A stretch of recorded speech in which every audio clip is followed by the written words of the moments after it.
Ang nakagugulat na pahayag ng propesor mula sa Oxford ay tila nagpayelo sa buong silid-aralan. Isang estudyanteng Chino ang mapangutyang napangisi. Isang estudyanteng Indonesian ang napakunot noo. Ang Pilipinas, naiiba sa amin? Ngunit nang isa-isang ipinakita ang mga datos mula sa 25 taong pananaliksik, lahat ay natahimik. Ang estudyanteng Chino na dating ng uyam ay napaiyak. Ang buong katotohanang yayanig sa lahat ay ilalantad na ngayon. Nagsimulang umingay ang silid kumperensya ng Departamento ng Comparative Cultural Studies sa Oxford University. Sa labas ng bintana, mariringal na nakatayo ang 400 taong gulang na mga gusaling bato. Ang malamig na ulan ng Nobyembre ay tumitiktak sa salamin, ngunit ang kapaligiran sa loob ay nag-aalab. Ginoong Propesor, iyan na po ba talaga ang inyong conclusion matapos ang 35 taong pananaliksik?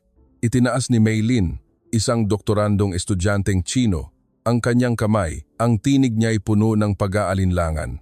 Ako si Edward Huntington, Professor Emeritus ng Comparative Culture sa Oxford University, na nag-ukol ng 15 taon sa pag-aaral ng Pilipinas at ng rehiyon. Natamo ko ang aking PhD sa Harvard, nanirahan ng 8 taon sa Jakarta, 7 taon sa Beijing at 6 na taon sa Maynila. Sa mga kanluran ng iskolar, marahil ako na ang may pinakamatagal na direktang karanasan sa 3 bansang ito.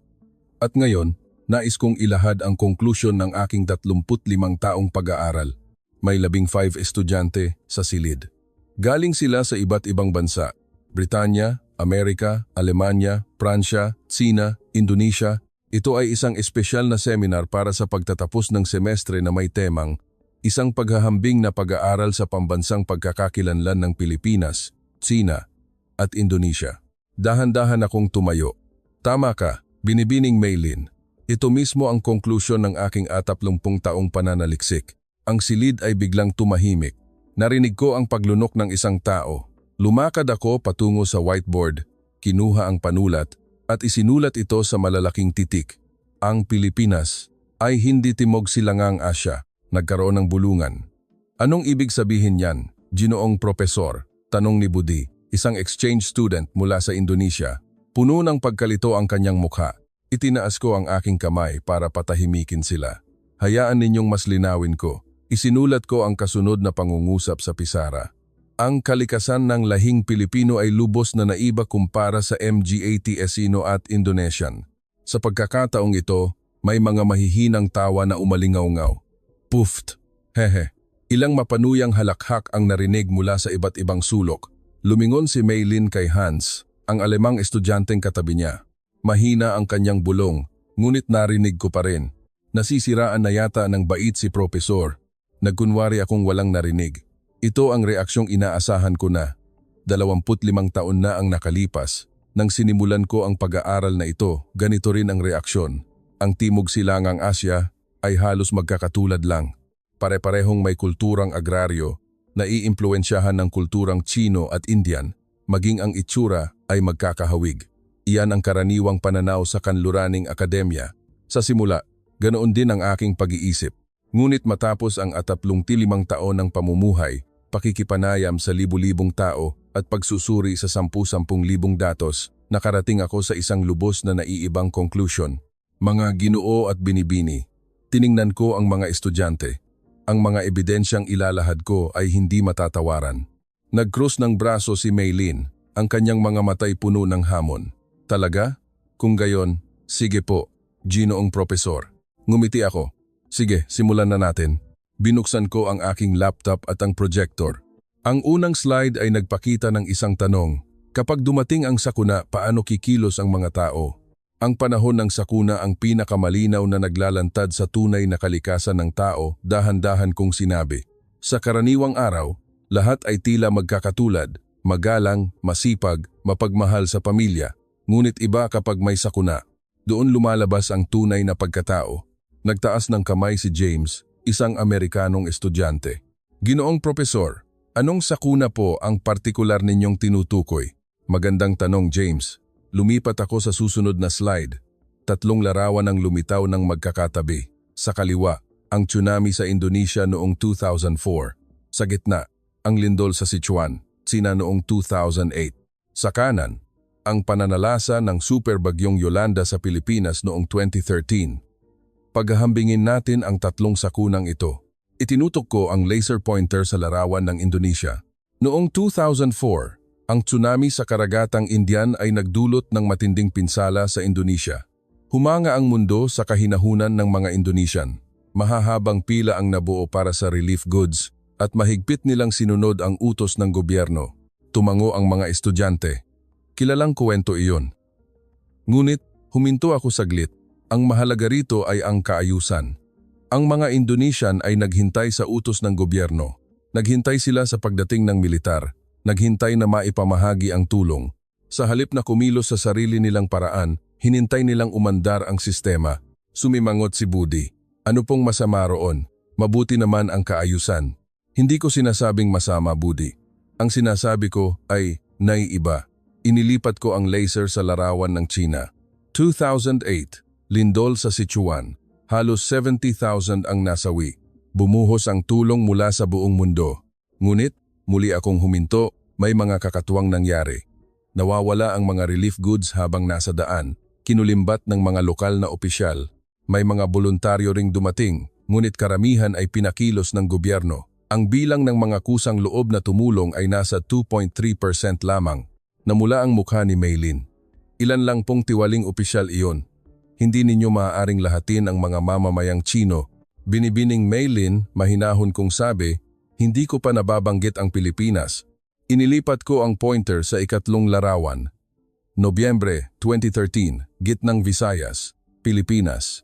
Isang larawan ng dalampasigang puno ng wasak na kabahayan ang lumitaw, ang super bagyong Yolanda. Hayan, isa sa pinakamalakas na bagyo sa kasaysayan, ay nag-iwan ng malawakang pagkawasak. Inilabas ng mga eksperto ang kanilang malagim na pagtataya. Ipinakita ko ang susunod na slide. Ang ekosistema at komunidad ay mangangailangan ng hindi bababa sa isang dekada upang makabangon. Tumango ang mga estudyante. Lumipat ako sa susunod na slide. Milyon-milyong mamamayan sa buong bansa ang kumilos sa loob lamang ng ilang araw. Nag-ingay ang silid. Sandali po, Ginoong Profesor. Nagtaas ng kamay si Hans, ang alimang estudyante. Milyon-milyong tao? Sa loob ng ilang araw?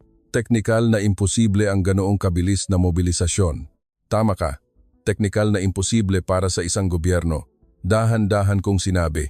Ngunit nag-iiba ang lahat kapag milyon-milyong puso ang tumitibok bilang isa. Milyon-milyong puso?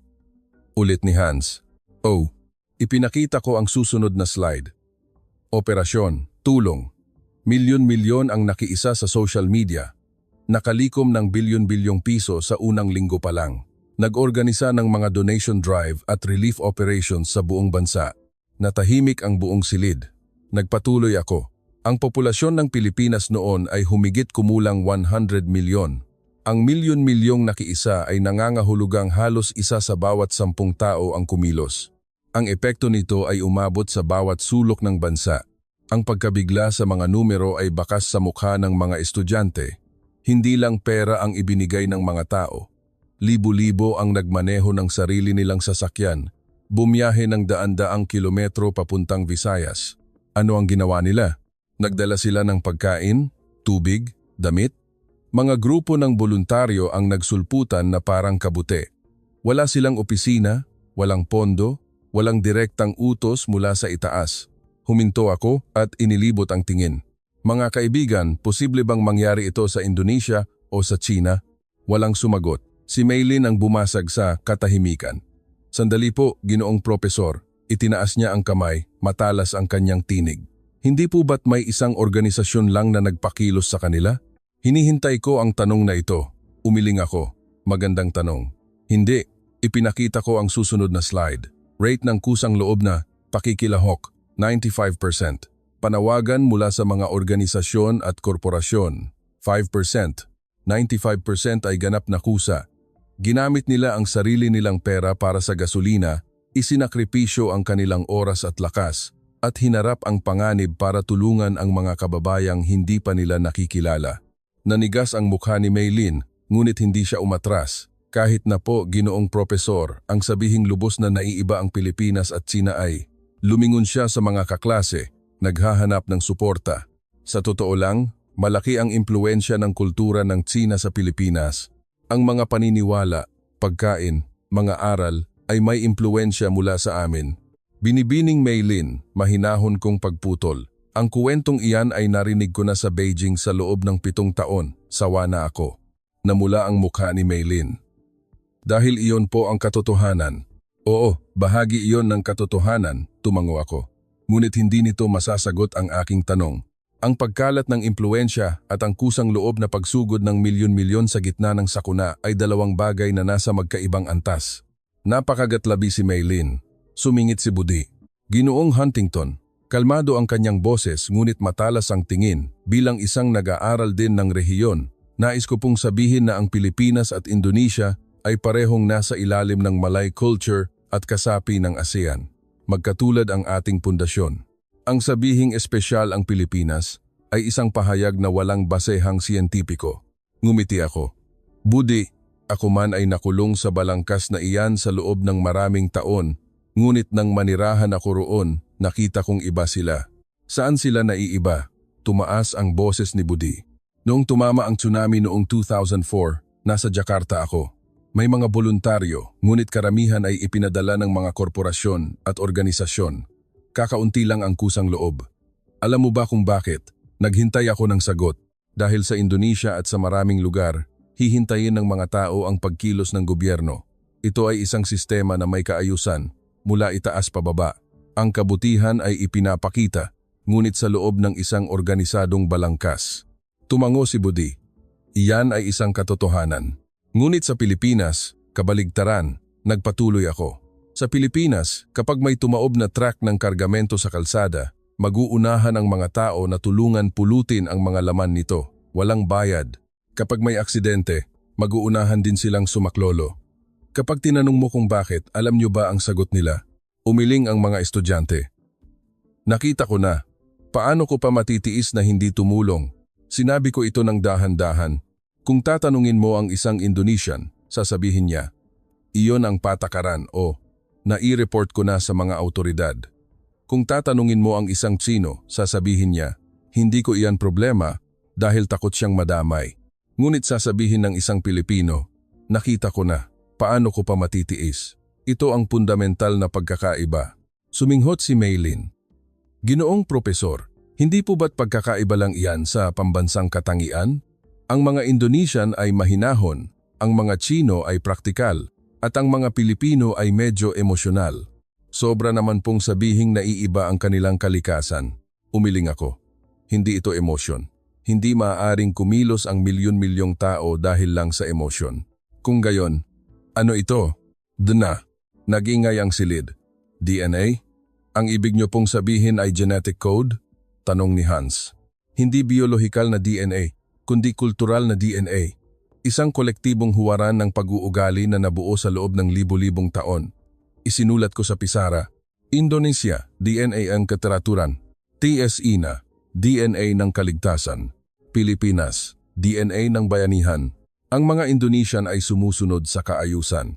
Kung ano ang sabihin ng gobyerno, iyon ang gagawin. Hindi sila lumalagpas sa linya, kaya sila ay napaka-organisado, ngunit mahina sa kusang loob na pagkilos. Nanigas ang mukha ni Budi. Ang mga Tsino ay inuuna ang kaligtasan. Dapat mabuhay muna ako bago ako tumulong sa iba. Sila ay praktikal, ngunit mahina sa kolektibong pagkilos. Tumango si Maylin. Iyon ay isang katotohanang mahirap itanggi. Ang mga Pilipino ay inuuna ang komunidad, ang bayan. Kahit na sila ay magsakripisyo, kung ang komunidad ay nasa panganib, susugod sila. Iyan ang dahilan kung bakit milyon-milyon ang handang magbigay ng pera at lakas para tulungan ang mga nasalanta sa Visayas. Diretsong nagtaas ng kamay si Maylin. Sandali po, Propesor. Iisang kaso lang po iyan. Hindi siyentipikong tawaging DNA ang isang kaso lamang. Ngumiti ako na para bang hinihintay ko na ito. Hindi lang isang beses. Ipinakita ko ang susunod na slide. 1986, Revolusyong People Power. Noong 1986, ang Pilipinas ay nasa ilalim ng isang diktadorya. Ang bansa ay baon sa utang at kahirapan, nahaharap sa bingit ng isang madugong civil war. Alam niyo ba kung anong ginawa ng mga Pilipino? Umiling ang mga estudyante. Nagkaisa sila sa lansangan. Nagkaisa? Tanong ni Mary, isang Pranses na estudyante. Oo. Milyon-milyong ordinaryong mamamayan ang pumunta sa isang abenida na tinatawag na EDSA. Hinarang nila ang mga tangke. Nag-alay sila ng mga bulaklak at pagkain sa mga sundalo. Walang armas. Ipinakita ko ang susunod na slide. Bilang ng mga nakiisa, humigit kumulang 2 milyon. Resulta, napatalsik ang diktador ng walang dahas. Panahon, sa loob lamang ng 4 na araw. Natahimik ang buong silid. Sa loob lamang ng 4 na araw, ang mga mamamayan ng isang bansang pinahihirapan ay nagpatalsik sa isang leader na may suporta ng militar gamit lamang ang kanilang presensya at pananampalataya. Tatanungin ko kayo, inilibot ko ang tingin. Sa kasaysayan ng mundo, mayroon bang katulad nito? Kung saan ang mga mamamayan mismo nang walang armas ang nagpabago ng kanilang kapalaran. Walang sumagot. Wala. Ito ay isang pambihirang kaso sa kasaysayan ng mundo. Naging komplikado ang mukha ni Maylin, ngunit umiling pa rin siya. Kahit na po, ginoong propesor, 2 kaso pa lang po iyan para tawaging DNA. Hindi 2 beses, pagputol ko. Noong 2020, sa gitna ng pandemyang COVID, muling nangyari ang katulad na bagay. Ipinakita ko ang susunod na slide. Mga community pantry. Magbigay ayon sa kakayahan, kumuha batay sa pangangailangan. Nang mag-lockdown, maraming nawalan ng trabaho. Isang ordinaryong mamamayan ang naglagay ng isang maliit na kariton ng kawayan na may lamang pagkain sa kanyang kalye. Ang sinumang nangangailangan ay maaaring kumuha. Ang sinumang may sobra ay maaaring mag-iwan. Hindi ito pinilit ng gobyerno, walang multang ipinataw. Pero alam niyo ba ang nangyari? Libu-libong community pantry ang nagsulputan sa buong bansa. Bakit? Upang protektahan at tulungan ang komunidad. Tumingin ako kay Budi. Sa Indonesia, ano ang nangyari? May mga tulong mula sa gobyerno at mga malalaking organisasyon, sagot ni Budi. At sa Tsina, mahigpit ang lockdown, sabi ni Maylin. Eksakto, tumango ako. Iyan ang pagkakaiba. Ang mga Indonesian ay umaasa sa organisadong sistema. Ang mga Tsino ay kailangan ng pamimilit. Ang mga Pilipino, hindi kailangan ng utos o pamimilit, kusa silang kumikilos para sa isa't isa. Naging mabigat ang hangin sa silid. Inilabas ni Maylin ang kanyang huling alas. Ginoong propesor, kahit na po, mahirap pa ring tanggapin na ang Pilipinas ay naiiba sa Tsina. Sa kasaysayan, malaki ang impluensya namin. Sa kultura, marami kaming pagkakatulad. Binibining Maylin, mahinahon kong sabi, gusto mong pag-usapan ang kasaysayan, hindi ba? Opo, ang katotohanan ng kasaysayan. Sige, pag-usapan natin ang kasaysayan. Ipinakita ko ang isang bagong slide. Bilang ng pag-aalsa laban sa Espanya, higit sa 100. Bilang ng pag-aalsa ng mga magsasaka sa Tsina, 267. Bilang ng pag-aalsa ng mga magsasaka sa Hapon, 143. Sa loob ng 333 taong pananakop ng mga Espanyol, nagkaroon ng higit sa 100 pag-aaklas ang mga Pilipino. Sa buong kasaysayan, isa sila sa mga lahing may pinakamaraming naitalang paglaban sa mananakop. Kapag malupit ang pinuno, pinapatalsik. Kapag may dayuhang mananakop, buong bansa ang tumatayo. Nanlaki ang mga mata ng mga estudyante. Ang mga Pilipino ang lahing may pinakamalakas na diwa ng paglaban sa kasaysayan. Kapag mali ang hari, kaya nilang patalsikin. Kapag tiwali ang opisyal, nag-aalsa sila. Kapag dumating ang mananakop, lumalaban sila. Tiningnan ko si Maylin. Sa Tsina, ang mga magsasaka ay nag-aalsa dahil sa gutom. Ngunit ang konsepto ng paglaban sa dayuhan para makamit ang kalayaan, tulad ng sa Pilipinas, ay napakadalang. Bakit? Sa Tsina, ang mandate of heaven ay nasa emperador. Ang paglaban ay katumbas ng pagtataksil. Ang kasaysayan ay serye lang ng pagpapalit ng dinastiya. Ang mga tao ay sumusunod lang sa bagong pinuno. Nanigas ang mukha ni Maylin, ngunit iba ang mga Pilipino. Handa silang labanan kahit ang pinakamakapangyarihang imperyo. Kapag may inhustisya, kailangang lumaban. Kahit sino pa man yan. Ito ang DNA na naipasa sa kanila libu-libong taon na ang nakalipas. Isang mabigat na katahimikan ang bumalot sa silid. Napakagatlabi si Maylin. Tumingin si Budi sa labas ng bintana. Nagkatinginan ang ibang estudyante. Doon nagtaas ng kamay si James, ang Amerikanong estudyante. Ginoong propesor, may tanong po ako. Si James Miller, isang matalinong estudyante mula sa Harvard, ay bihirang magsalita. Si James, ayon po sa inyo, Ang ugaling ito ng mga Pilipino ay daan-daan o libu-libong taon nang umiiral. Paano naman po noong panahon ng pananakop ng mga Amerikano? Gumana rin po ba ang DNA na iyon? Napakagandang tanong. Tumango ako na parang inaasahan na ito. Napakagandang tanong, James. Ipinakita ko ang isang bagong slide. 1,899,000 digmaang Pilipino-Amerikano. Resulta, naging kolonya ng Amerika ang Pilipinas. Bilang ng mga Pilipinong lumahok sa paglaban, daan-daang libo sa buong kapuluan.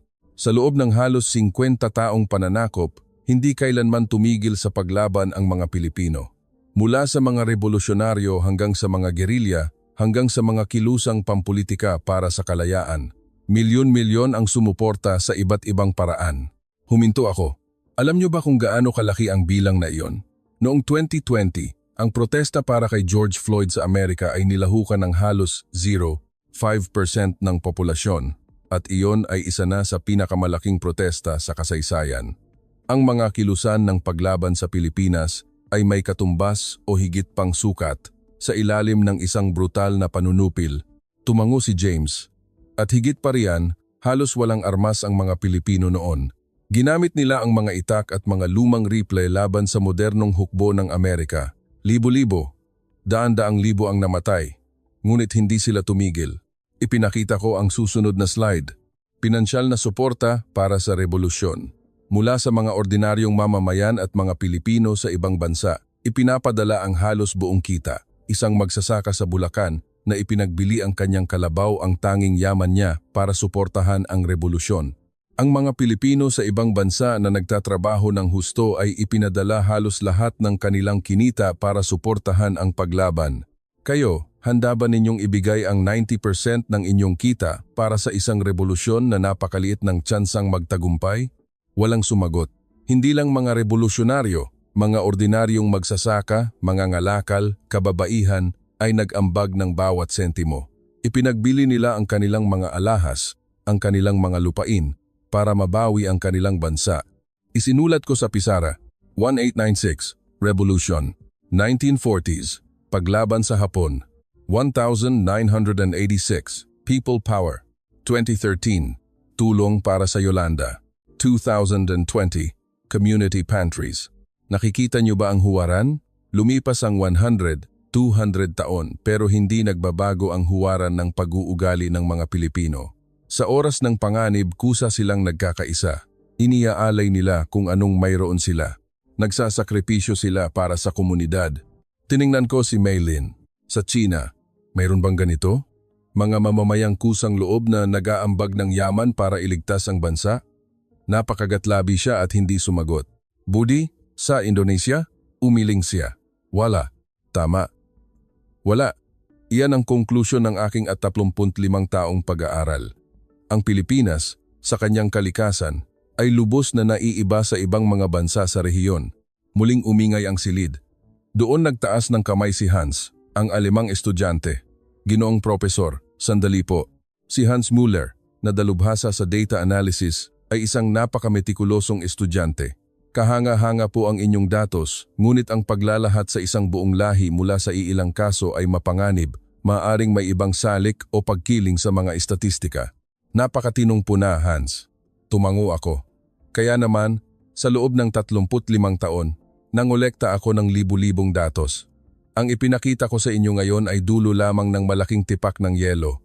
Ipinakita ko ang isang bagong slide, isang silip para sa susunod na sesyon. Gabriela Silang, ang unang babaeng leader ng isang revolusyon sa Pilipinas. People Power 1986, isang lahi na nagpatalsik sa diktador ng walang armas. Paglaban sa mga Hapon, kung saan ang mga ordinaryong mamamayan ay naging mga gerilya. Ang kasaysayan ng Pilipinas ay puno ng mga ganitong kaso. Isang lahi kung saan ang mga ordinaryong mamamayan ang direktang nagpapabago ng kasaysayan, iyan ang Pilipinas. Tiningnan ko ang mga estudyante. Sa China, nagpatalsik na ba ang mga mamamayan ng isang dinastiya?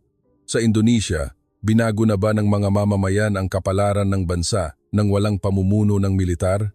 Parehong natahimik sina Maylin at Budi.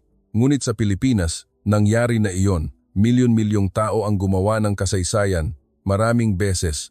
Naging mabigat ang hangin sa silid. Dahan-dahang nagtaas ng kamay si James. Ginoong Propesor. Si James, ako. Nagsisimula na po akong maintindihan. Tiningnan ni Maylin si James ng may pagtataka. Anong naiintindihan mo? Dahan-dahang nagsalita si James. Noong una, akala ko ay eksaherado lang ang sinasabi ng propesor. Akala ko, pare-pareho lang ang Asya. Ngunit nang tingnan ko ang datos, totoo ngang may kakaiba. Namula ang mukha ni Maylin. James, dahil lang sa ilang numero, ganyan na agad ang konklusyon mo? Hindi lang ilang numero, kalmadong sagot ni James. Ang operasyon para sa Yolanda, ang People Power Revolution, ang daan-daang pag-aaklas lahat ba iyon ay nagkataon lang? Hindi makasagot si Maylin. Ngumiti ako. Mga Ginoo at binibini, dito muna tayo magtatapos ngayon. Nag-ingay ang mga estudyante. Ginoong Propesor, mukhang marami pa po kayong gustong sabihin, sabi ni Hans. Tama. Hindi pa tayo nakakarating sa pangunahing bahagi. Isinara ko ang aking laptop. Sa susunod na pagkikita, ikukuwento ko sa inyo ang isang bagay na mas nakagugulat tungkol sa ugat ng kasaysayan na magpapaliwanag kung bakit ang mga Pilipino lamang ang kumikilos ng ganito. Huminto ako at tiningnan si Maylin. Binibining, Maylin, sa susunod, tututol ka pa rin ba? Tumango si Maylin, ngunit nabawasan na ang kanyang kumpiyansa. Tiyak po, Ginoong Propesor, mabuti. Tinatanggap ko ang pagtutol, ngunit gamitan mo ito ng datos. Inayos ko ang aking gamit at nagbitaw ng huling salita. Mga Ginoo at binibini, ang sinabi ko ngayon ay panimula pa lamang. Sa susunod, ikukuwento ko ang tungkol sa aking ama. Nagtinginan ang mga estudyante. Ang kwento po ng inyong ama? Tanong ni James. Oo. Ang aking ama ay isang sundalong Briton na nakipaglaban sa Pilipinas. Nahuli siyang bilanggo ng digmaan at iniligtas ng isang Pilipino. Natahimik ang buong silid kumperensya. Kapag narinig ninyo ang kwentong iyon, maiintindihan ninyo kung bakit ako nag-ukol ng 13 taon sa pag-aaral ng Pilipinas. Binuksan ko ang pinto at lumabas, habang pahabol na sinabi, magkita-kita tayo sa susunod. Sa aking likuran, narinig ko ang bulungan ng mga estudyante. Talaga bang ganoong kaiba ang Pilipinas? Pero nakakumbinsi ang datos. Ano kaya ang kuwento tungkol sa ama niya? Ngumiti ako. 35 taon na ang nakalipas, pareho rin ang tanong ko. Akala ko rin pare-pareho lang ang Asya. Ngunit matapos manirahan, maranasan at pag-aralan, napagtanto kong naiiba ang Pilipinas. Isang fundamental na pagkakaiba. At sa susunod, maglalabas pa ako ng mga ebidensya kasama ang kwento tungkol sa buhay ng aking ama. Dumating ang sumunod na seminar. Pagpasok ko sa silid, iba na ang kapaligiran. Dati, nagkumpol-kumpol pa ang mga estudyante para magkuwentuhan. Ngayon, lahat ay tahimik na nakaupo at naghihintay sa akin. Nasa unang hilera si Maylin, nakabukas na ang kanyang laptop at may itiniti pang mabuti. Malinaw na naghanda siya ng mga datos para tumutol. Si Budi ay malapit sa bintana.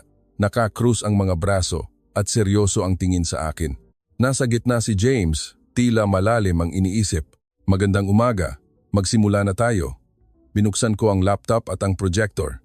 Ngayon, ipagpapatuloy natin ang kuwento tungkol sa sakuna ng Bagyong Yolanda. Agad na nagtaas ng kamay si Maylin. Ginoong Propesor, bago po iyan, may tanong ako. Sige, binibini.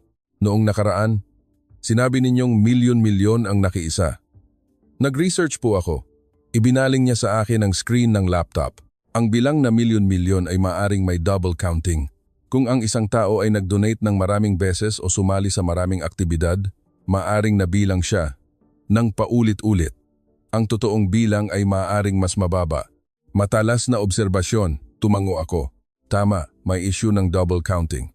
Isang ngiti ng tagumpay ang sumilay sa mukha ni Maylin. Kaya naman, muling tinantiya ng mga independenteng organisasyon ang totoong bilang. Ipinakita ko ang slide. Kabuuang bilang ng pakikilahok, 1.2 milyon katao. Aktual na bilang ng individual na nakiisa, humigit kumulang 800,000. Average na beses ng pakikilahok, 1.5. Ang aktual na bilang ng mga tao ay humigit kumulang 800,000. Kahit na, ang bilang na ito ay halos 1% pa rin ng populasyon ng buong bansa. Nanigas ang mukha ni Maylin. At ang mas mahalaga ay ito. Ipinakita ko ang susunod na slide. Ang kahulugan ng average na 1.5 beses na pakikilahok. sumali ng 1 beses, 580,000 katao. Sumali ng 2 hanggang 4 na beses, 220,000 katao. Sumali ng 5 beses o higit pa, 30,000 katao. 580,000 ang sumali ng 1 beses, ngunit may 220,000 na sumali ng 2 o higit pang beses at 30,000 ang sumali ng 5 o higit pa. Tiningnan ko ang mga estudyante. Ang 5 o higit pang beses ay nangangahulugang halos walang tigil ang kanilang pagkilos sa loob ng maraming linggo. 30,000 katao ang ginawang bahagi ng kanilang buhay ang pagtulong sa kapwa sa panahong iyon. Bakit po sila sumali ng maraming beses? Mayroon po bang gantimpala? Tanong ni Hans. Wala, umiling ako. Sarili nilang gastos ang pamasahe, pagkain at tirahan. Sa katunayan, gumastos pa sila. Pero bakit? Iyan mismo ang tanong na pinag-aralan ko sa loob ng 35 taon. Ipinakita ko ang isang bagong slide, isang larawan ng baybayin sa Leyte na puno ng mga voluntaryong naglilinis at nagtatayo ng mga pansamantalang tirahan. Ang larawang ito ay kinunan 48 oras lamang matapos pumutok ang balita. Itinuro ko ang larawan. Kumalat ang impormasyon tungkol sa sakuna noong Biyernes ng gabi. Linggo ng madaling araw, may mga grupo na ng voluntaryo mula Maynila na nasa Tacloban na. Pagkatapos lang ng 1 gabi? Tanong ni Mary. Oo. Ang biyahe mula Maynila papuntang Tacloban ay mahaba at mahirap.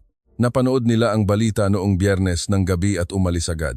Ipinakita ko ang susunod na larawan. Noong linggo, ang bilang ay daan-daan, Lunes, libo-libo, at sa pagtatapos ng unang linggo, 10,000 ang dumagsa sa Visayas. Nag-ingay ang silid. Sandali po, Ginoong Propesor. Nagtaas ng kamay si Budi. Ang 10,000 hindi po ba't katumbas na iyon ng populasyon ng isang maliit na bayan? Tama ka, ang populasyon ng ilang munisipalidad na nasalanta ay halos kapantay na ng bilang ng mga voluntaryong dumating. Bakas ang pagkalito sa mukha ni Budi. Kung gayon, paano ang mga palikuran, ang pagkain, ang tulugan? Lahat iyon ay kulang, tumango ako. Pumipila sila ng 30 minuto para gumamit ng banyo. Puno ang mga kainan, kaya kumakain sila ng instant noodles sa loob ng sasakyan. Walang motel, kaya natutulog sila sa loob ng sasakyan. Ipinakita ko ang isang bagong larawan. Isang paradahan na siksikan sa mga kotse at sa pagitan ay mga tent. Natulog sila sa mga sasakyan para lang makapagboluntaryo. Nakakabaliw, bulong ni James. Tunay na nakakabaliw, tumango ako. Isang kilos na hindi mauunawaan gamit ang ordinaryong lohika. Walang bayad, kailangang umabsent sa trabaho, magtiis ng hirap at harapin ang panganib. Sino ang gagawa ng ganoong bagay? Inilibot ko ang tingin. Ngunit 800,000 katao ang gumawa nito. Natahimik ang buong silid. Ipinakita ko ang susunod na slide, panayam sa mga voluntaryo. Pangunahing motibasyon, nakita ko ang kalagayan ng kapwa ko Pilipino, hindi ko kayang maupo lang. Pangunahing motibasyon. 2. Ito ang bayan ko. Responsibilidad ko ito. Pangunahing motibasyon 3. Niyaya ng kaibigan, pamilya. 72% ang sumagot. Hindi ko kayang maupo lang kapag nakikita ko ang kalagayan ng aking kapwa. Itinuro ko ang pangungusap na iyon. Ito ang mga Pilipino, mga taong hindi mapakali kapag nakikitang nagdurusa ang kanilang kapwa. Nagtaas ng kamay si Maylin. Sandali po, Propesor. Sa Atsina, kapag may sakuna, may mga voluntaryo rin. Sa lindol sa Sichuan, marami rin pong tumulong. Tama ka, tumango ako. May mga voluntaryo rin sa Tsina. Ngunit may pagkakaiba. Ipinakita ko ang isang bagong slide.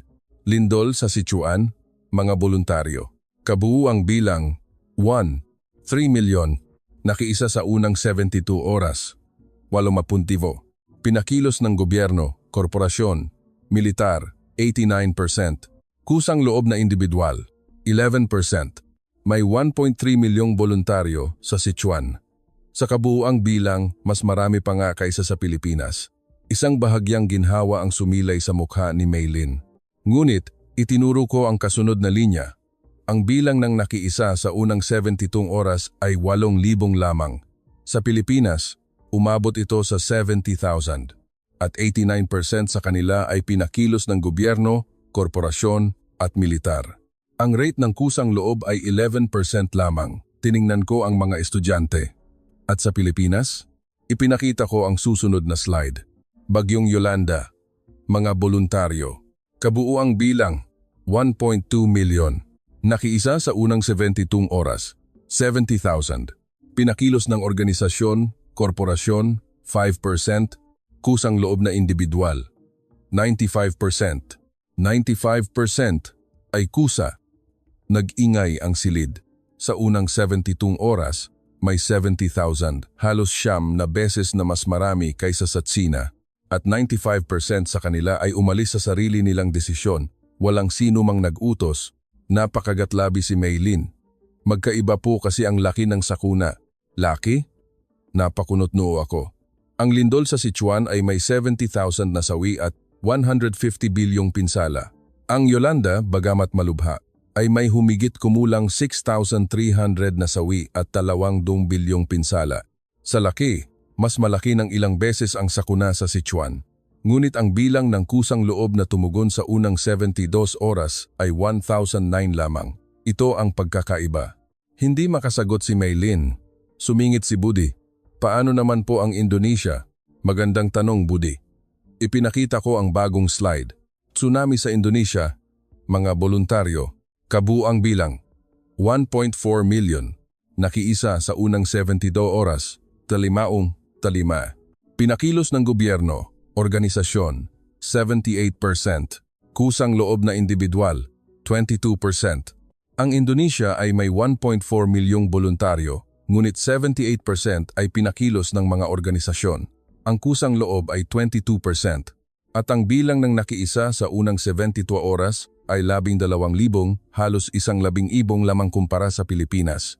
Inilagay ko ang tatlong numero ng magkakatabi sa screen. Bilang ng kusang loob na tumugon sa unang 72 oras. Pilipinas, 166,500 katao. Indonesia, 2,640 katao. Tsina, 880 katao. Pare-parehong bansang Asyano? Pare-parehong may kulturang kolektibista? Inilibot ko ang tingin. Ang mga numerong ito ang nagsasabing naiiba ang Pilipinas. Naging mabigat ang hangin sa silid. Dahan-dahang nagtaas ng kamay si James. Ginoong Propesor, bakit po ganoon? Bakit tanging mga Pilipino lamang ang kumikilos ng ganoon kabilis at karami? Iyan ang pinakapuso ng tanong, James. Tumango ako. Upang mahanap ang sagot, kailangan nating mas lumalim. Hindi pwedeng isang kaganapan lang ang tingnan. Ipinakita ko ang bagong slide, ang mga kaso ng kolektibong pagkilos sa Pilipinas. Ang Yolanda ay hindi ang una at hindi rin ang huli. Ang kasaysayan ng Pilipinas ay puno ng mga ganitong kaso. Setyembre 1972, nagsimula akong magsalita. Idineklara ang batas militar sa Pilipinas. Ang bansa ay naharap sa kadiliman ng diktadurya. Inakala ng mundo na ang demokrasya sa Pilipinas ay mamamatay na. Ipinakita ko ang larawan ng Maynila noong 1972. Hinulaan nilang magtatagal ang diktadurya ng walang hanggan. Ipinakita ko ang susunod na slide. Ngunit hindi lamang ito nagwakas, kundi winakasan ito ng mga ordinaryong mamamayan sa pamamagitan ng isang mapayapang revolusyon. Paano nangyari iyon? Ipinakita ko ang susunod na slide. Revolusyong People Power, 1986. Lumitaw ang larawan ng milyon-milyong tao sa EDSA. Mga madre, pari, estudyante, karaniwang manggagawa, lahat ay magkakasama. Noong Pebrero 22, 1986, nanawagan si Cardinal Sin sa radyo sa mga mamamayan na pumunta sa EDSA para protektahan ang mga sundalong tumiwalag sa rehimen. Walang nag-asahan sa resulta, sino ba namang maglalakas loob na harapin ang mga tangke ng militar? Ipinakita ko ang susunod na slide. Resultang People Power. Bilang ng nakiisa sa EDSA, halos 2 milyon. Panahon. Sa loob ng 4 na araw. Resulta. Napilitang umalis sa bansa ang diktador. Isang lahi na nagpatalsik sa isang diktador gamit ang panalangin, bulaklak at katawan ng mga ordinaryong tao. Ang buong mundo ay namangha. Tiningnan ko ang mga estudyante at hindi ito pinilit, walang buwis, walang utos, walang parusa. Kusa silang pumunta roon. Bulong ni Maylin. Sa Tsina, hindi maiisip ang ganitong pangyayari. Binibining Maylin. Bakit mo nasabi iyan? Bumuntong hininga si Maylin. Kung maglulunsad ng ganyang pagkilos sa Tsina, sasabihin ng mga tao, Kung may problema ang gobyerno, mga opisyal ang dapat unang kumilos. Itatanong nila, bakit namin gagamitin ang aming buhay para ayusin ang pagkakamali ng gobyerno? Tama ka. Tumango ako. Iyan ang normal na reaksyon. Ganoon din sa Amerika o sa Europa. Ipinakita ko ang susunod na slide. Panayam sa mga kalahok sa people power. Isang madre. Ang Diyos at ang bayan ang aming sandata. Isang estudyante. Kung hindi kami kikilos, sino? Kung hindi ngayon, kailan? Isang karaniwang may bahay. Para sa kinabukasan ng mga anak ko, kung hindi kami kikilos, sino? Itinuro ko ang pangungusap na iyon. Ito ang mga Pilipino. Parehong diwa tulad ng sa sakuna ng Yolanda. Hindi ko kayang maupo lang. Nagtaas ng kamay si James. Ginoong Profesor, mayroon po talaga akong isang katanungan. Bakit tanging mga Pilipino lamang ang ganito? Ang mga Indonesian ay may pagmamahal sa bansa. Ang mga Tsino ay may malaking pagmamalaki sa kanilang lahi.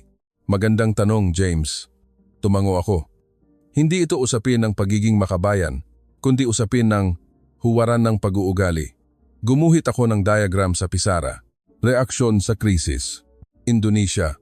Ano ang sabi ng gobyerno? Tisina. Ano ang makukuha mawawala sa akin? Pilipinas. Hindi ko kayang tiisin ito. Ang mga Indonesian ay hihintayin ng utos mula sa gobyerno. Walang utos, walang kilos. Kailangan ng patakaran. Tumango si Budi.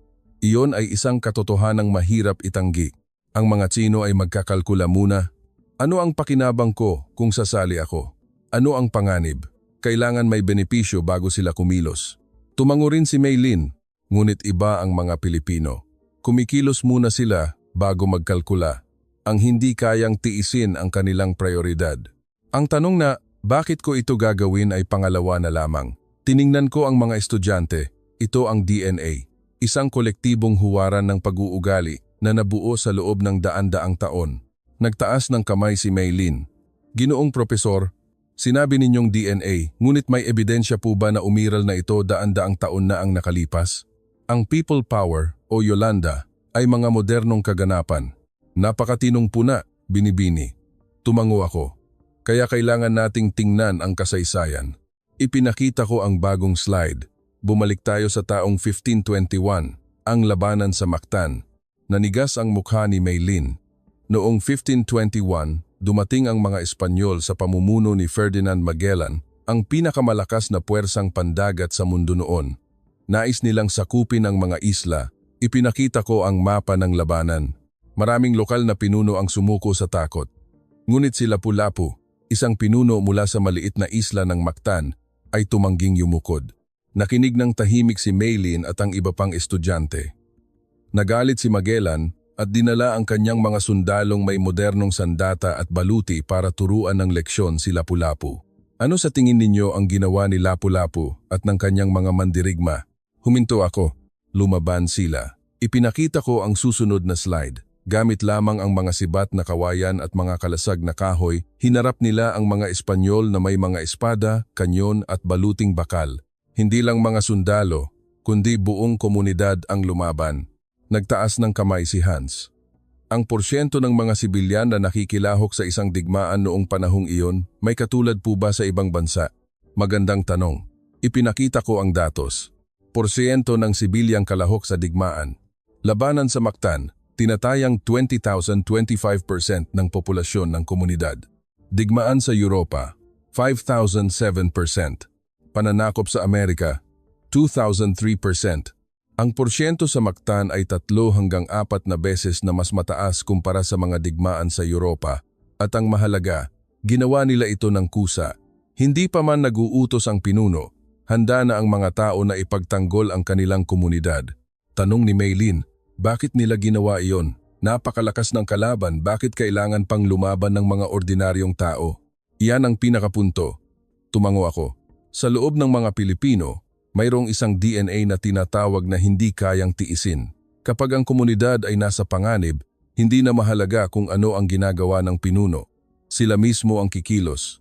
Ipinakita ko ang bagong slide. Kasaysayan ng Pilipinas, 100 plus pag-aalsa laban sa Espanya. Kasaysayan ng Tsina, pagpapalit ng mga dinastiya. Kasaysayan ng Indonesia, mga kaharian at diplomasya. Ang kasaysayan ng Pilipinas ay kasaysayan ng paglaban. Bakit? Dahil mayroon silang DNA laban sa pang-aapi at inhustisya. Sa Tsina, ang emperador ay may absolutong kapangyarihan.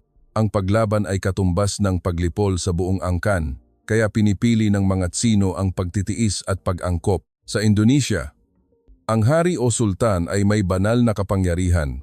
Ang pagsunod ay isang tungkulin, ngunit iba sa Pilipinas. Ipinakita ko ang slide. Sa Pilipinas, ang daturaha ay pinuno, ngunit maaaring palitan. Ang bayan ang pinagmumulan ng lakas.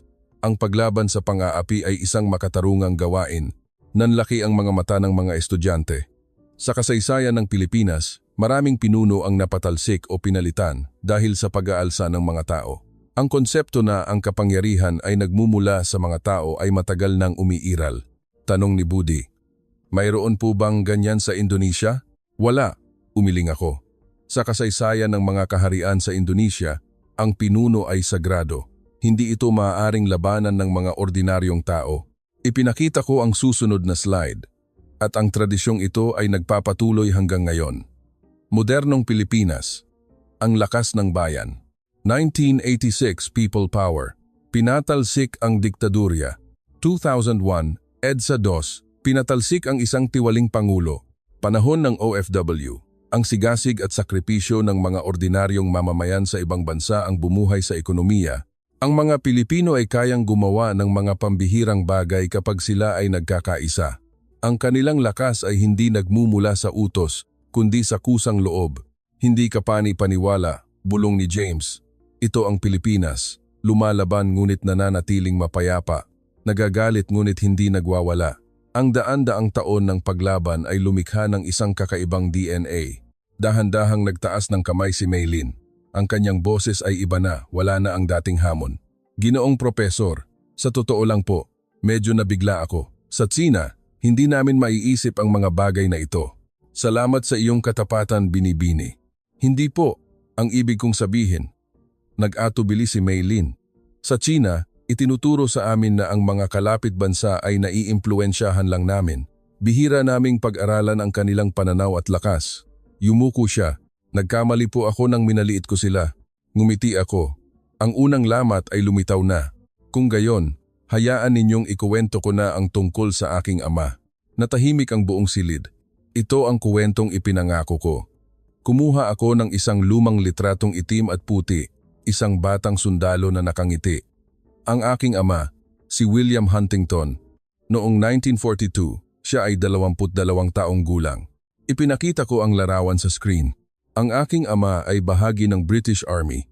Ipinadala siya sa Malaya bilang bahagi ng puwersang alyado noong ikalawang digmaang pandaigdig. Nagsimulang mag-focus ang mga estudyante. Pebrero 1942, bumagsak ang Singapore. Ipinakita ko ang susunod na slide, ang pagbagsak ng Singapore. 1942, puwersang alyado, 85,000. Hukbong Hapon, 36,000. Resulta, sumuko ang puwersang alyado. Ito ang pinakamalaking pagsuko sa kasaysayan ng militar ng Britanya. Naging mabigat ang hangin. Ang aking ama ay isa sa mga nabihag, isa siyang bilanggo ng digmaan. Ipinakita ko ang susunod na slide. Inilipat siya sa Pilipinas para magtrabaho sa mga kampo ng Hapon. POW camps sa Pilipinas. Kabuo ang bilang ng alyadong PO1, 140,000. Survival rate, mababa sa 40%. Dahilan ng pagkamatay, sugat, gutom, sakit, brutalidad. Napakababa ng survival rate sa mga kampo. Sa bawat 10, 6 ang namamatay. Dumilim ang mukha ng mga estudyante. Ang aking ama ay nagkasakit ng malaria at dysentery. Isang gabi, sa gitna ng malakas na ulan, sinubukan niyang tumakas kasama ang ilang iba pa. Ngunit dahil sa sakit, hindi na niya kinaya. Bumagsak siya sa gilid ng isang gubat, pumikit ako.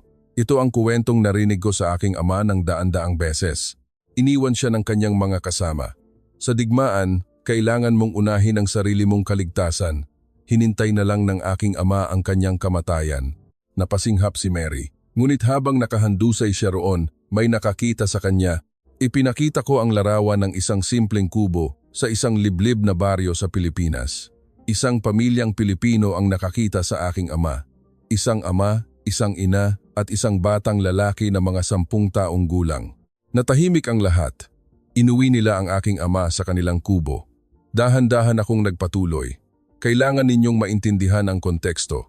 Panahong iyon ng pananakop ng mga Hapon. Ang pagtatago sa isang kaaway na sundalo, kung matutuklasan, ay katumbas ng parusang kamatayan para sa buong pamilya. Pupugutan sila ng ulo. Napigil ng mga estudyante ang kanilang hininga. Ngunit itinago pa rin nila ang aking ama. Ipinakita ko ang isang slide. Sipi mula sa tala-arawan ni William Huntington, itinago nila ako sa ilalim ng sahig na kawayan.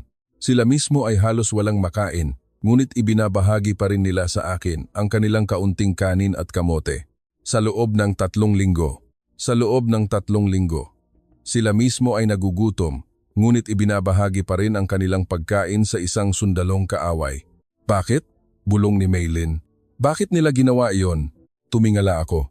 Iyon din ang tanong ng aking ama. Nang medyo lumakas na siya, tinanong niya sila, "Bakit ninyo ako tinulungan? Maaari kayong mamatay ng dahil sa akin." Huminto ako. Alam niyo ba ang isinagot ng magsasakang iyon? Natahimik ang buong silid. Dahan-dahan kong sinabi, "Sapagkat ikaw ay tao." Isang malalim na katahimikan ang bumalot sa silid.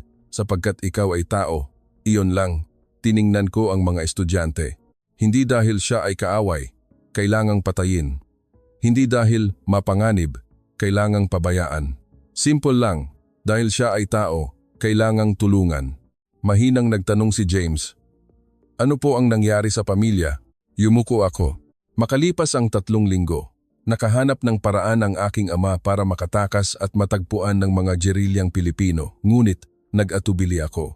Pagkatapos ng giyera, sinubukan ng aking amang bumalik para hanapin ang pamilya. Ngunit ang buong baryo ay nawasak sa isang labanan. Hindi na niya nalaman kung ano ang kanilang sinapit. Naging mabigat ang hangin. Hindi kailanman nakalimutan ng aking ama ang pamilyang iyon. Ipinakita ko ang isang lumang sulat, Testamento ng aking ama, 2003. Kapag ako'y namatay, dalhin ninyo ang bahagi ng aking abo sa Pilipinas. Dahil sa pamilyang iyon kaya kayo naisilang. Nais kong iwan ang huling bahagi ng aking sarili sa bansang nagligtas ng aking buhay. Binasa ko ang sulat at nag-init ang aking mga mata. Namatay ang aking ama noong 2003. Sinunod ko ang kanyang habilin. Dinala ko ang kanyang abo at isinaboy sa isang ilog sa Pilipinas. Tiningnan ko ang mga estudyante. At mula noon, sinimulan kong pag-aralan ng seryoso ang Pilipinas. Bakit isinugal ng pamilyang iyon ang kanilang buhay para iligtas ang isang sundalong kaaway? Nais kong mahanap ang sagot. Natahimik ang lahat. Pagkatapos ng 35 taon, libu-libong panayam, 10,000 datos, 6 na taong paninirahan sa Pilipinas, itinuro ko ang pisara, nahanap ko na ang sagot. Isinulat ko ito sa malalaking titik. Hindi kayang tisin. Ang mga Pilipino ay may ganitong DNA. Kapag nakakita sila ng isang taong nahihirapan, hindi nila kayang maupo lang, kahit pa ito ay kaaway, dayuhan o hindi kakilala. Tiningnan ko ang mga estudyante. Ang milyon-milyong dumagsa sa Visayas, ang milyon-milyong nagmarcha sa EDSA, lahat ay nagmula sa iisang DNA. At ang pagliligtas ng isang pamilyang magsasaka sa isang sundalong kaaway noong 1942 ay mula rin sa parehong DNA. Naging mabigat ang hangin sa silid. Dahan-dahang nagtaas ng kamay si Maylin. Namumula ang gilid ng kanyang mga mata. "Ginoong Propesor, humihingi po ako ng paumanhin." "Para saan?" "Noong una, pinagtawanan ko po ang inyong sinabi. Hindi ko matanggap na naiiba ang Pilipinas." Pinunasan ni Maylin ang kanyang luha. "Ngunit ngayon, naiintindihan ko na, tunay na naiiba ang Pilipinas." Ngumiti ako. "Salamat, Binibini." Nagtaas din ng kamay si Budi. "Ginoong Huntington," nanginginig din ang kanyang boses. "Inaamin ko rin po. Sa Indonesia, imposible ang ganitong pangyayari. Ang pagtatago sa isang POW ay tiyak na kamatayan.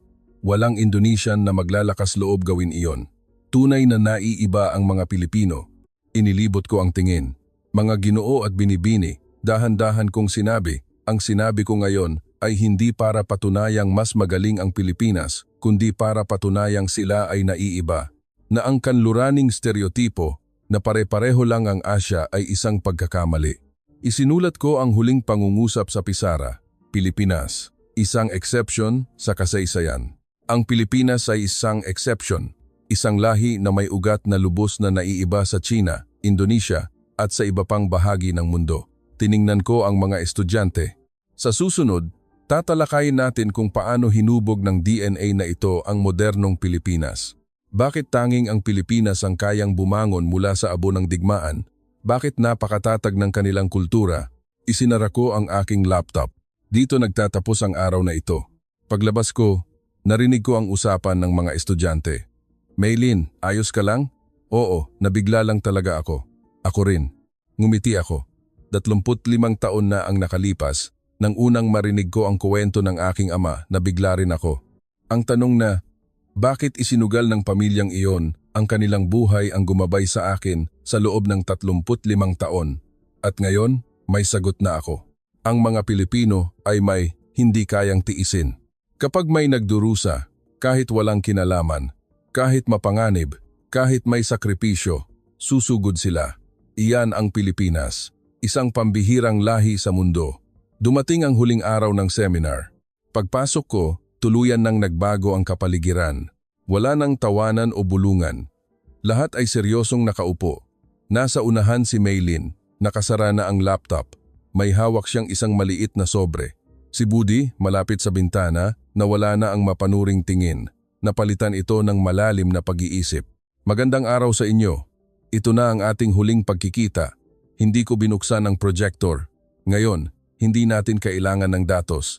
Ngayon, gagawa tayo ng konklusyon at nais kong marinig ang inyong mga saloobin.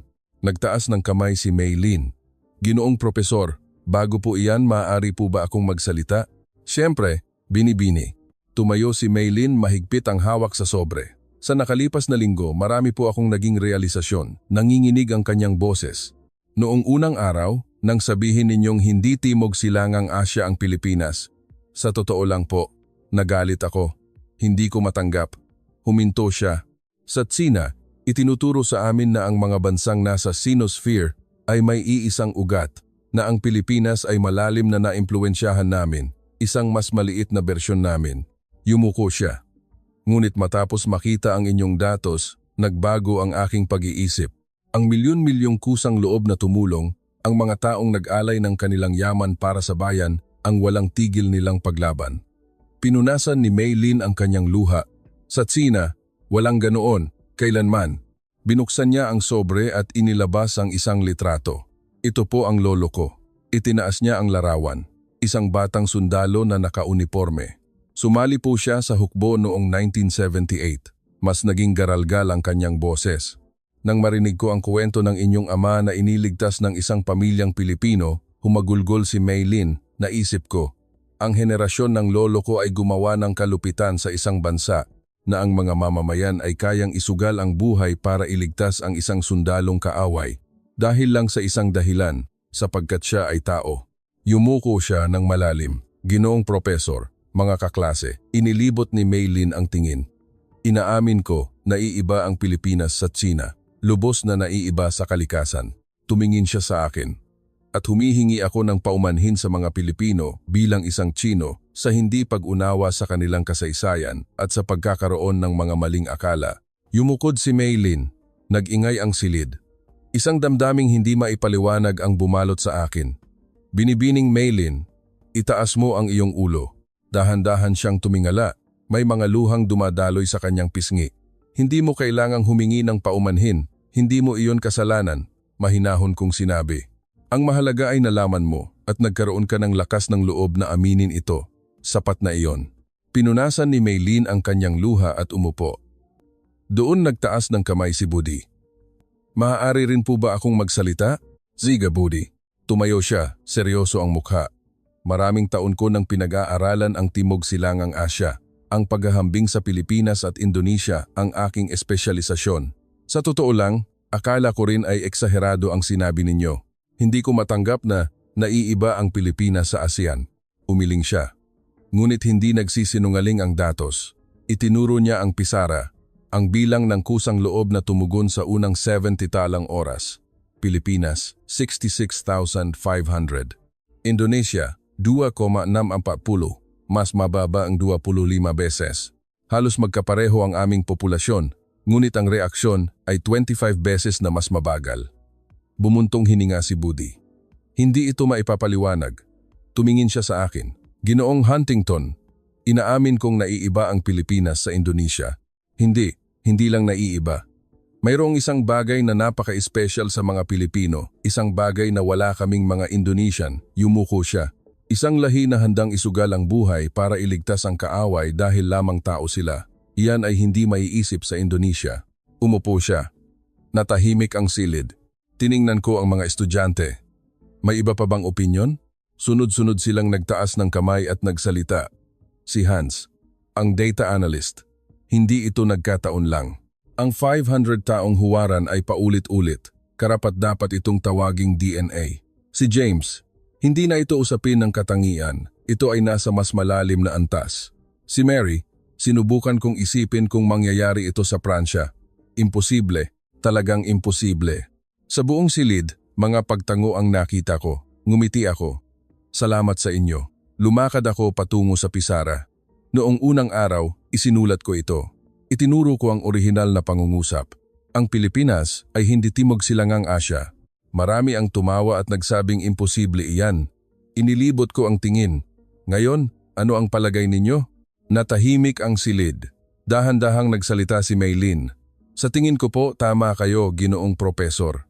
Tumango rin si Budi. Inaamin ko, isa-isang tumango ang iba pang estudyante. Isang matinding damdamin ang bumuhos sa akin.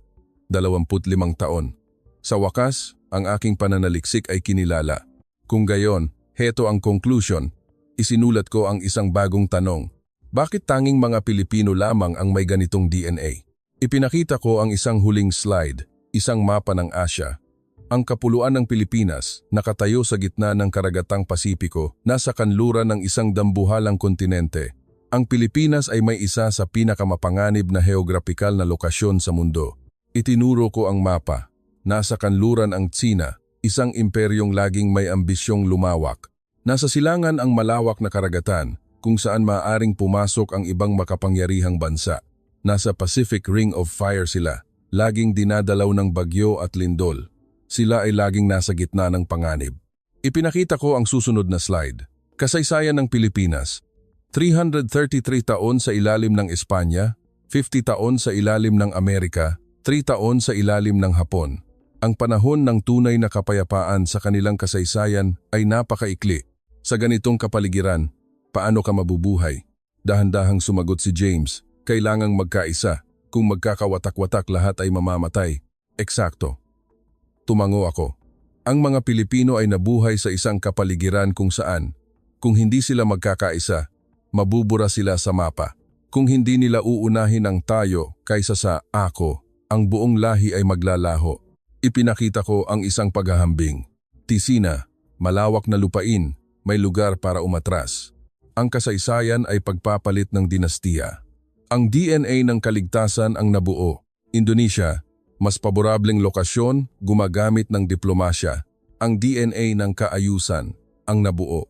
Pilipinas, kapuluan, walang lugar para umatras. Laging humaharap sa mas malakas na kaaway at sakuna. Ang DNA ng bayanihan ang nabuo. Ang isang lahi na nabuhay sa ganoong kapaligiran sa loob ng daan-daang taon. Natutunan nila ang leksyon na ang mamatay ng dahil sa iyo mula sa kanilang sariling dugo at laman. Isinulat ko sa pisara, ang DNA NGMGA Pilipino ay isang ebolusyon para sa kaligtasan. At ang DNA na ito ay malinaw pa ring nakikita sa modernong panahon. Ipinakita ko ang mga tagumpay ng modernong Pilipinas. Ang mabilis na pag-unlad ng ekonomiya, ang lakas ng kanilang kultura na kinikilala sa buong mundo. Ang pagiging isa sa mga pinakamasayahing tao sa mundo sa kabila ng mga pagsubok. Paano ito posible? Walang gaanong likas na yaman, walang teknolohiya, walang malaking kapital. Ako na rin ang sumagot. Mayroon silang tao, mga taong hindi kayang maupo lang, mga taong hindi kayang tiisin ang kahirapan ng kanilang bayan. Kaya sila ang isa sa mga lahing pinakamabilis bumangon sa mundo. Isinulat ko ang huling pangungusap sa pisara. Ang Pilipinas ay isang pambihirang lahi sa mundo. Naiiba sila sa Tsina, naiiba sa Indonesia, naiiba sa kanluran. Isang lahi na may kakaibang DNA na hinubog ng daan-daang taon ng pakikibaka. Huminto ako. Ito ang konklusyon ng aking 35 taong pananaliksik. Natahimik ang silid. Pagkatapos, dahan-dahang pumalakpak si Maylin. Sumunod si Budi. Hanggang ang buong silid ay umalingaw-ngaw sa palakpakan. Nang tumigil ang palakpakan, nagtaas ng kamay si Maylin. Ginoong Propesor, huling tanong po, yung pamilyang nagligtas sa inyong ama, posible po kayang buhay pa sila? Nag-isip ako. Hindi ko alam. Mahigit 10 taon na ang nakalipas. Tumingin ako sa bintana. Ngunit naniniwala ako. Lumingon ako sa mga estudyante na ang diwa ng pamilyang iyon ay buhay pa rin. Buhay ito sa 800,000 voluntaryo sa Yolanda. Buhay ito sa milyon-milyong nagmartsa sa EDSA. Buhay ito sa milyon-milyong Pilipino ngayon. Ngumiti ako. Sila na naniniwalang dahil tao ka, kailangang tulungan. Sila ang mga inapo ng pamilyang magsasakang iyon. Isinara ko ang aking laptop. Mga Ginoo at binibini, ngayon ay may natutunan kayong mahalagang bagay. Ang mundong ito ay puno ng iba't ibang lahi na may iba't ibang kasaysayan, kultura at DNA. Kung lahatin natin sila, malalampasan natin ang katotohanan. Tiningnan ko sina Maylin at Budi. Ngayong araw, ipinakita ninyo ang katapangan. Ang katapangang aminin ang sariling pagkakamali at tanggapin ang bagong katotohanan, iyan ang katangian ng isang tunay na iskolar. Salamat sa inyong lahat. Kung ang seminar na ito ay nagpabago sa inyong pag-iisip kahit kaunti, naniniwala akong hindi nasayang ang aking 35 taong pananaliksik. Kinuha ko ang aking bag at isang araw, pumunta kayo sa Pilipinas. Damhin ninyo ito mismo. May mga bagay na hindi kayang ipaliwanag ng libro at datos. Ngumiti ako. Kapag nakasalamuhan ninyo ang mga Pilipino, maiintindihan ninyo kung bakit ko inilaan ang 35 taon sa pag-aaral na ito. Binuksan ko ang pinto at lumabas. Good luck sa inyo. Sa aking likuran, narinig ko ang kanilang usapan. Gusto ko talagang pumunta sa Pilipinas. Ako rin. Maylin, ayos ka lang? Oo, na-touch lang ako. Ito ang pinakamagandang klase sa buong buhay ko. Naglakad ako sa pasilyo, nakatingin sa labas. Umuulan pa rin. Kinuha ko mula sa aking bulsa ang lumang litrato ng aking ama. Dad, nagawa ko na, bulong ko. Ang kwento mo, ang kwento ng pamilyang Pilipinong iyon, ay narinig na sa wakas. Inilapit ko ang litrato sa aking dibdib at naisip, tunay na isang espesyal na bansa ang Pilipinas. Isang bansang nakaligtas sa daan-daang taon ng pagsubok. Isang bansang may DNA na hindi kayang tiisin. Isang bansang naniniwalang dahil tao ka, kailangan kang tulungan. Isang pambihirang bansa sa mundo at ang bansang nagligtas sa buhay ng aking ama. Ngumiti ako at naglakad pabalik sa aking opisina. Ang 35 taon ng pananaliksik ay tapos na. Ngunit ang aking paghanga sa Pilipinas ay hindi kailanman magwawakas, magpakailanman.